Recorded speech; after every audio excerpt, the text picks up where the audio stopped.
Hi అండి, good evening. అందరూ ఎలా ఉన్నారు? నేనండి మీ ఆశా రాజేష్. ఈరోజు వచ్చేసి మేము సింహాచలం చందనం ఉత్సవంకి అయితే వచ్చేసామండి. సో చూస్తున్నారు కదా, మేమైతే సింహాచలంలో ఉన్నాం. ఇప్పుడు ఇక్కడ మేము ఇటు సైడ్ వచ్చామంటే హనుమంతవాకు నుంచి ఒక రూట్ ఉంటుందండి, ఆ రూట్లో అయితే వచ్చాము బ్యాక్ సైడ్. సో ఇదంతా కార్ పార్కింగ్ అండి.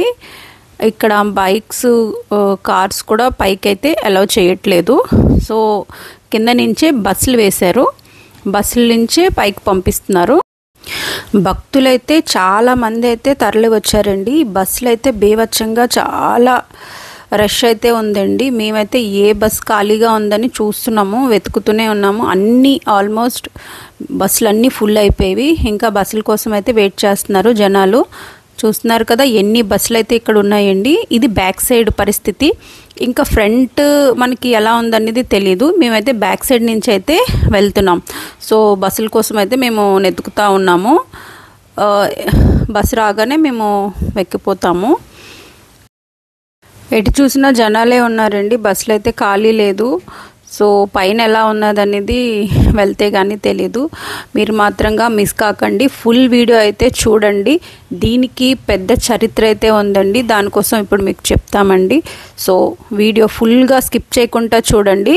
సో మాకైతే బస్సు అయితే రావట్లేదు, మేము ఇంకా కొంచెం ముందుకైతే వెళ్తున్నాము. సో బస్సు రాగానే స్టార్ట్ అయిపోతాము. ఇదేనండి ఎంట్రన్స్. ఇప్పుడైతే ఈరోజైతే అన్ని ఫ్రీ బస్సులేనండి.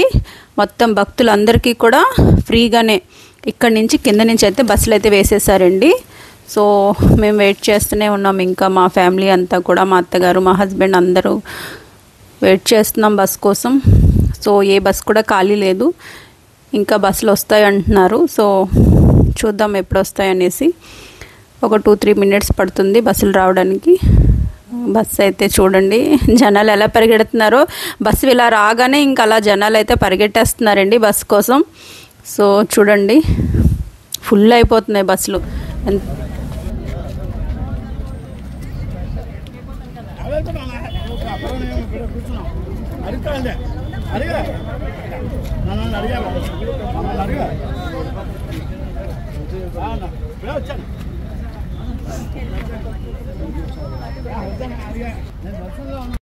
ఫైనల్గా అయితే మేమైతే బస్సులోనైతే కూర్చుడిపోయామండి. చూస్తున్నారు కదా ఎలాగోలాగా అయితే మాకు సీట్లు దొరికాయండి.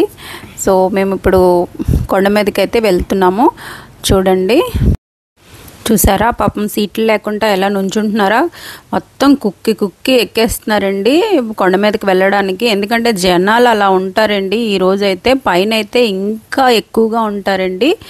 ఇదేనండి, మనం ఇప్పుడైతే స్టార్ట్ అయిపోతున్నాం పైకి కొండ మీదకైతే.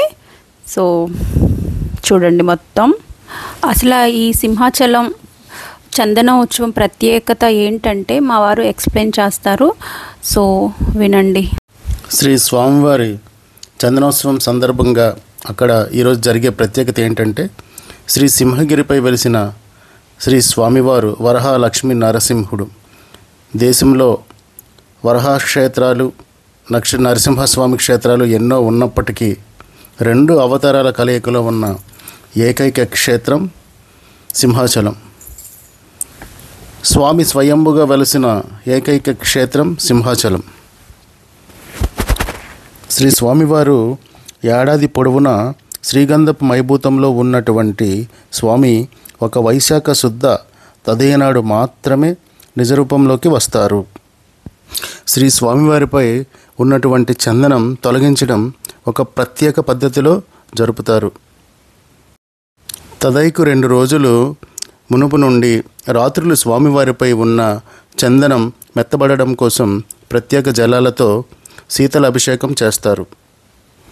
తదైనాడు ఉత్సవంలో భాగంగా స్వామివారిని సుప్రభాతంలో మేలుకొలిపి భోగమండపంలో విశ్వక్షేణ ఆరాధన, పుణ్యావాహ వచనం, ఋత్విక వరణం, పంచకలశ ఆవాహనం జరిపి ఘంటానాదపూర్వకంగా వైదిక పెద్దలు, అర్చకులు అంతరాలయంలోకి ప్రవేశిస్తారు. ఆ సమయమున గర్భాలయ ద్వారం వద్ద తెరవేసి చతుర్వేదాలు, దివ్య ప్రబంధం, శ్వేత మహత్యం పండితులు పారాయణం జరుపుతుండగా వైదిక పెద్దలు వెండి బొరుగులతో శ్రీ స్వామివారిపై ఉన్నటువంటి శ్రీగంధం వలచి శ్రీ వరహాలక్ష్మి నరసింహుడిని నిజరూపంలోనికి తీసుకొని వస్తారు. వరహ వదనంలో మానవ శరీరంలో ఉన్నటువంటి శ్రీ స్వామివారిపై తిరుమంజనం జరిపి తలపై మరియు హృదయంపై సుగంధ పరిమళాలతో ఉన్నటువంటి పచ్చిగంధం ముద్దని పెడతారు. అనంతరం ఆరాధన జరిపి ఫలములతో వడపప్పు శీతలముతో నివేదన జరిపి మంగళశాసనం చేస్తారు. ఇంతటితో ఈ ప్రక్రియ పూర్తవుతుంది.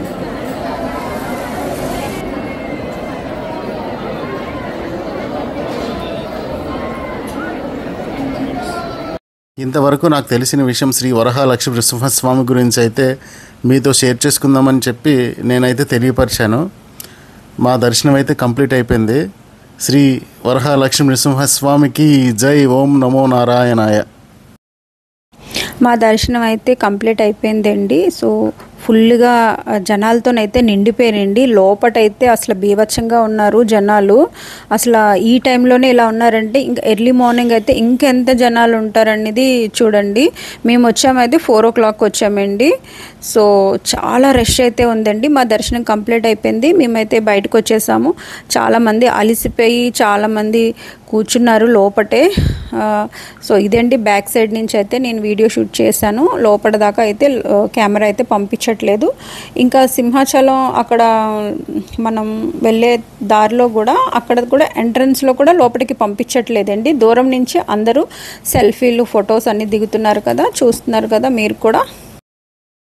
నేనైతే మ్యాక్సిమం మీకు చూపించడానికి ఫుల్గా కవర్ చేస్తున్నానండి. సో అక్కడైతే లోపల అలౌ చేయట్లేదు కనుక అక్కడ మాత్రంగా మీకు తీయలేదు. దేవుడి దగ్గర చూడండి ఎంత లైటింగ్తో ఎంత బ్యూటిఫుల్గా అలంకరించారో మన స్వామివారి దేవాలయం అంతా కూడా చూస్తున్నారు కదా, భక్తులతో నిండిపోయి ఉన్నారండి. సో మా అత్తగారు మేమైతే సెల్ఫీలు అవి తీసుకుంటున్నాం, ఫొటోస్ అవి కూడా. సో మీరు స్కిప్ చేయకుండా చూస్తారని అనుకుంటున్నానండి నా వీడియో ఫుల్గా కూడా. నా వీడియో కనుక నచ్చినట్టయితే లైక్ చేయండి, షేర్ చేయండి, సబ్స్క్రైబ్ చేయండి. పక్కనున్నే బెల్ గంట మాత్రంగా కొట్టండి. ఎందుకంటే నేను ఏ వీడియో పెట్టినా సరే మీకు రావాలంటే పక్కనున్న బెల్ గంట అయితే కంపల్సరీ కొట్టండి.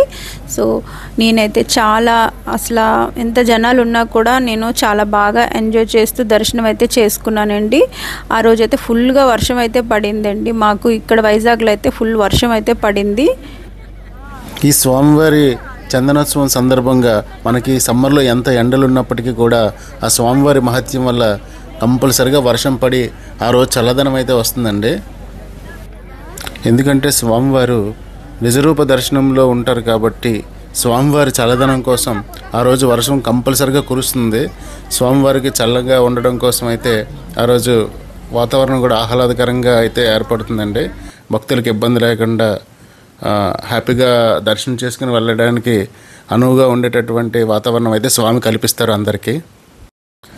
మాకు ఈసారి దేవుడి దేవుల దర్శనం అయితే చాలా బాగా జరిగింది. మీలో ఎవరైనా దర్శనం చేసుకోలేని వాళ్ళు ఈ సంవత్సరం ఉన్నట్లయితే వచ్చే సంవత్సరం స్వామివారిని దర్శించుకొని మంచిగా అష్ట ఐశ్వర్యాలతో ఆరోగ్యంగా ఉంటారని మనస్ఫూర్తిగా కోరుకుంటున్నాం. One of the best tourism place in the Vizag ఇది. విశాఖపట్నంలో ఉన్నటువంటి గొప్ప విశేషం ఏంటంటే శ్రీ అప్పన్న స్వామి వారి దేవాలయం ఒక ప్రత్యేకత ఉందండి. కంపల్సరిగా మీరు దర్శించుకొని హ్యాపీగా ఒక టూరిజంకి వచ్చినట్టు ఎంజాయ్ చేయగలుగుతారని మనస్ఫూర్తిగా కోరుకుంటున్నాను. మా వీడియో కనుక నచ్చినట్లయితే లైక్ చేయండి, షేర్ చేయండి, సబ్స్క్రైబ్ చేసుకోండి. సో ఇదండి వీడియో. అందరూ దర్శనం అయితే చేసేసుకొని భక్తులందరూ కూడా మళ్ళీ బ్యాక్ కిందకి కొండమే నుంచి కిందకి దిగడానికైతే మళ్ళీ బస్సులు ఎక్కిపోతున్నారండి. చూసారు కదా, బస్సుల కోసం మళ్ళీ వెయిట్ చేస్తున్నారండి. మేము కూడా వెయిట్ చేస్తున్నాం. మాకు కూడా బస్సు అన్ని రష్గానే కనిపిస్తున్నాయి. సో మేము కూడా కిందకి వెళ్ళిపోతున్నాం. మా వీడియో కనుక నచ్చినట్టయితే లైక్ చేయండి. Bye bye.